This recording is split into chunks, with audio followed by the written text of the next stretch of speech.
সামনে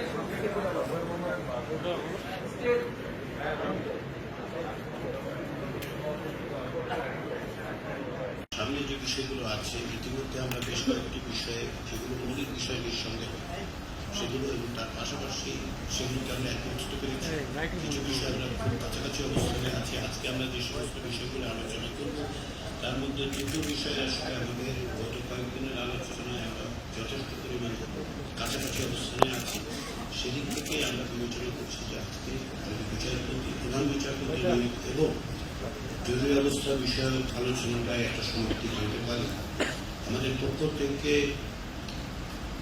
আপনাদের গত কয়েকদিনের আলোচনা পূর্ববর্তী প্রস্তাবগুলো বিবেচনায় আমরা যেটা আজকে তত্ত্বাবধায়ক সরকারের কাঠামো কিভাবে নির্বাচন হবে, কিভাবে প্রধান উপদেষ্টা নিযুক্ত হবেন সে বিষয়গুলো নিয়ে একটা প্রস্তাব দিয়েছি। সেগুলো নিয়ে আমরা দিনের শেষের দিকটাতে আশা করছি খুব সকালের দিকেই যদি আমরা